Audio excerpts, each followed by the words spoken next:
जब 32-30 बच्चे हमारे यहाँ खाना खाते हैं तो हमारे नामांकित बच्चे को खाना कैसे नहीं मिलेगा? है ऐसा नहीं जो बच्चे हमारे विद्यालय के अंदर आते हैं उनको कोई चीज से अलग कर दिया जाता हो। जो चीज आती है विद्यालय में, चाहे फल बढ़ता हो तो फल मिलेगा, भले क्वांटिटी उसकी कम हो जाए, पार्ट उसका दिया जाए, लेकिन मिलेगा जरूर। क्यों? उसका कारण ये होता है सरकार 4 रुपए एक बच्चे पे फल का देती है। और केला क्या रुपया दर्जन है? क्या रुपया दर्जन है? 60 रुपए दर्जन। 60 रुपए दर्जन मिलता है। सरकार कितना देती है? 4 रुपए। 25 बच्चों के लिए अगर हमको लाना है तो मान लो 2 दर्जन लाना है, ठीक है, और लाते हम 2.5 दर्जन है। क्यों? क्योंकि हमारे और छोटे छोटे लड़के बच्चे आते हैं तो उनको ऐसे नहीं उतारते रहे इनको कि अकेला खा रहे हैं, है ना। और ना खाने में ये होता है कि जो जनरल बच्चे हैं उनको बना दिए, वो भी खाना खाते हैं आराम से।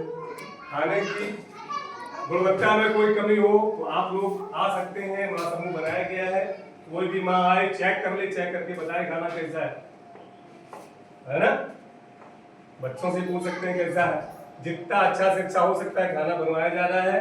सरकार के द्वारा 6 रुपए 75 पैसे एक बच्चे को खाना सब्जी बनवाने की कॉस्ट आती है।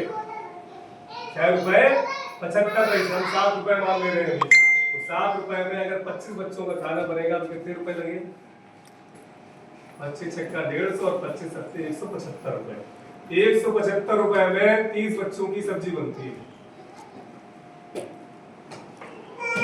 30 बच्चों की सब्जी आप बना लेंगे 175 रुपए, है ना। तो अच्छी से अच्छी गुणवत्ता का प्रयास किया जा रहा है। डीबीटी के माध्यम से आए हुए पैसे का सदुपयोग करना है, दुरुपयोग नहीं करना है। कहने का तात्पर्य ये है कि सरकार के द्वारा जो मध्याह्न भोजन नीति चलती है, मध्याह्न भोजन योजना जो चल रही है, उससे आपके बच्चों को यहाँ भोजन भी दिया जाता है। सोमवार के दिन फल दिया जाता है और बुधवार के दिन दूध की भी व्यवस्था कर दी गई। मिलना दूध मिल रहा है? बोलो मुझे, आप किया मिल रहा है ना। और बाकी दिन मिड डे मील मानक के अनुसार ब्लैक बोर्ड में लिखा हुआ है कि कब क्या बनता है, उसी हिसाब से बनाया जाता है। आज क्या खाए हो? रोटी सब्जी। सोमवार को रोटी सब्जी बनती है और बृहस्पतिवार को रोटी सब्जी बनती है ना। हाँ, बाकी दिनों में दाल चावल है और कभी सब्जी चावल है, कभी तहरी है, ठीक है। तो ये हो गया। अब अगला है स्कूल रेडीनेस कार्यक्रम और निपुण भारत अभियान। एक निपुण भारत अभियान चल रहा है 2020 से संचालित है। उसके अंतर्गत पहले था कक्षा 1 से 2 तक के बच्चों को निपुण करना था। निपुण करने का मतलब जैसे पिछले साल हुआ था कि बच्चों को जो मूलभूत, जो आधारभूत शैक्षिक गुणवत्ता उनके अंदर आनी चाहिए, वो उनको आनी चाहिए। जैसे कक्षा 1 का बच्चा है तो वो 4-5 शब्दों से बना हुआ वाक्य पढ़ ले, सरल वाक्य पढ़ ले, और एक ऐसी जो गुणा जोड़ थे उनके सवाल हल कर ले। जैसे 5 और 4 मिला के कितना होता है, 2-3 मिला के कितना होता है, इस प्रकार के सवाल हल कर ले। और कक्षा 2 का जो निपुण लक्ष्य था वो ये था कि बच्चा 2 अंक की जो जोड़ होते हैं उनको जोड़ ले और साथ ही साथ किताब अपनी आराम से पढ़ ले और उससे संबंधित उत्तर भी बता सके, समझ के पढ़ ले। अब सरकार ने इस बार से कक्षा 1 से लेकर 5 तक के निपुण लक्ष्य निर्धारित कर दिए हैं। यानी कि 5 तक के बच्चों को कितना आना चाहिए, क्या आना चाहिए, उनके सामने सूची लगी हुई है। उस सूची में लिखा हुआ है कि इतना आना ही चाहिए। और सबसे बड़ी बात यह है कि अब की बार अंग्रेजी में भी निपुण लक्ष्य निर्धारित कर दिए गए। अंग्रेजी इतनी भी बच्चों को आनी चाहिए। साथ ही साथ गणित में निर्धारित है, साथ ही साथ पर्यावरण, क्योंकि पर्यावरण का विषय भी लिया गया है। पर्यावरण का दोहन होने की वजह से आज ये 12वीं देख रहे हैं कितनी गर्मी हो रही है, बरसात कम हो रही है। तो पेड़ पौधे लगाए जाए, उनकी सुरक्षा की जाए, बच्चों में ये भावना अभी से डाली जाए जिससे आगे चलकर ये पर्यावरण के प्रति संवेदनशील रहे। तो पर्यावरण को भी निपुण लक्ष्य के अंतर्गत इस बार लिया गया है और कक्षा 1 से लेकर 5 तक ले लिया गया है। साथ ही साथ और एक खुशी की बात है कि NCERT, पहले क्या होता था कि सर को प्राइवेट स्कूल में पढ़ाएंगे हम, क्योंकि वहाँ इंग्लिश मीडियम की किताबें चलती हैं, अच्छी किताबें चलती हैं। अब NCERT जो हमारा केंद्रीय शिक्षा का बोर्ड है, केंद्रीय बोर्ड है दिल्ली वाला, उसी बोर्ड की पूरे भारत में किताबें संचालित होने लगी हैं और उसकी किताबें अभी तक कक्षा 1, 2, 3 तक चल रही थी। इस बार कक्षा 4 की भी किताबें वही आ गई हैं, जिनमें बच्चों को किताबें दी गई हैं, बड़ी रोचक पूर्वक बनाई गई है। कक्षा 4 में कौन सी किताब है? हिंदी की। कौन बताएगा? बताओ कौन सी है हिंदी की? वीणा। और कक्षा 3 में कौन सी है बताएगा कोई? वीणा 1। वीणा 1। और 4 में आ गई है वीणा। 13 पाठ है उसमें टोटल। अब और गणित आ गई, गणित मेला। अंग्रेजी किताबें आ गई संतूर। तो इतनी अच्छी अच्छी किताबें आई हैं, अगर उनको हम अच्छे से पढ़ाएं तो बच्चा उन प्राइवेट विद्यालयों से कहीं ऊपर जाएगा। और जैसे कभी कभी आप लोगों को लगता होगा कि बच्चे खेल रहे हैं, तो खेलने का भी पीरियड निर्धारित किया गया है। खेल के लिए 5,000 रुपए हर साल सरकार देती है, खेल का सामान खरीदने के लिए, बच्चों को खिलाने के लिए।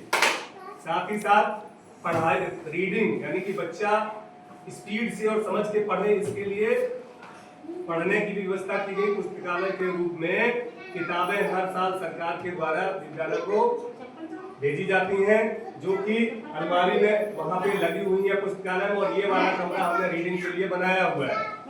यहाँ 2 मेजें लगी रहती हैं और ये बैठने के लिए व्यवस्था रहती है। बच्चों, कक्षावार बच्चों को यहाँ भेजा जाता है पढ़ने के लिए। तो बैठ के किताब पढ़े, अल्टे पलटे अपना, जिससे कि पढ़ने की कैपेसिटी डेवलप हो। उसका कारण क्या है? आजकल मोबाइल का युग है, ज्यादातर बच्चे और गार्जियन सबका समय जो मोबाइल में व्यतीत होता है। बच्चे को भी पहले क्या था, जब अपने बचपन याद करिए, जब हम लोग पढ़ते थे और कुछ नहीं आता था तो कई बार लिखते पढ़ते थे, फिर अपने बड़े से पूछते थे, जब उसको नहीं आता था तो अध्यापक से पूछते थे जाके। अब क्या है, बच्चे के पास में मोबाइल में एआई के रूप में बहुत बड़ा अच्छा एप्लीकेशन है। बच्चे को नहीं आ रहा, मोबाइल निकाला, प्रश्न डाला, उत्तर आ गया, उसको कोई मेहनत करने की जरूरत नहीं है।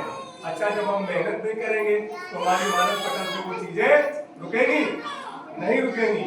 इसलिए अब बच्चों ने पढ़ने की जो प्रवृत्ति होती है ना, वो खत्म हो रही है। तो पढ़ने की प्रवृत्ति को जारी रखने के लिए बच्चों में आ जाए, इसीलिए पुस्तकालय की विद्यालय व्यवस्था की गई है। किताबें आई हैं, कहानियों की बहुत सारी किताबें हैं हमारे पास, है ना। हर साल सरकार के द्वारा भेजी जाती है, तो बच्चों को क्लास वाइज पढ़ने के लिए भी भेजा जाता है। भेजा जाता है, बोलो।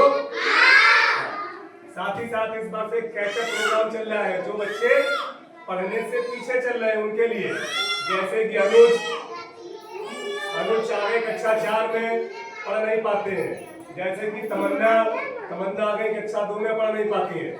इनके लिए स्पेशल प्रोग्राम चल रहा है। इन बच्चों को रोज देखते होंगे काफी आप, तो इनको शब्द दिए जा रहे हैं, है ना, शब्द दिए जा रहे हैं, क्योंकि इनको भी मुख्यधारा में लेके आना है। और जो बच्चा लगातार विद्यालय आएगा, थोड़ा सा गार्जियन ध्यान देंगे, मैं पूर्ण विश्वास दिलाता हूँ आपको, उस बच्चे को हिंदी से लेकर अंग्रेजी से लेकर संस्कृत तक सब पढ़ना आएगा। और उसका जीता जाता उदाहरण है, आपके दीपक यहाँ बैठे हुए हैं, कक्षा 3 में पढ़ते हैं ये, इनसे आप अंग्रेजी किताब पढ़वा दो, ये फटाफट पढ़ेंगे। और वहीं हमारे बगल में कहा नाम है इनका, बताओ जरा। अर्पित बैठे हुए हैं, ये कक्षा 1 में हमारे साथ पढ़ रहे थे और कक्षा 2 में चले गए। ये तेज उठते दोनों कक्षा 3 में लौट गए, तो हिंदी भी सही से नहीं पढ़ पाते हैं, जाते हैं। अंग्रेजी तो गई इनकी, सिखाने का प्रयास चल रहा है, हम सिखा रहे हैं, बराबर इनको सिखा रहे हैं, बोलो। अनन्या को सिखा रहे हैं, लेकिन जो रिदम था बच्चे का वो ब्रेक हो गया। इसको कहते हैं शिक्षा जगत में पठार जानते हैं ना, जब वो महंगा नहीं होता। तो जब बच्चा सीख रहा होता है और सीखते समय अगर बच्चे की पेंसिल भी खत्म हो जाए, तो वहां पे जो गैप आता है वो पठार चर्चा हो जाता है। तो क्या हो जाता है, पठार, मान लो हम पढ़ा रहे हैं, उनकी पेंसिल हुई खत्म, इन्होंने छीलना शुरू कर दिया, हम पढ़ाते चले गए, हम तो पढ़ा रहे हैं ना। अब उस बीच में जितनी देर ये उस लर्निंग प्रोसेस से हटा, उतने में इसका लर्निंग गैप हो गया और वहां पे एक पठार बन गया, वो गैप हो गया, उसको पठार बोलते हैं, खाली जगह हो गई।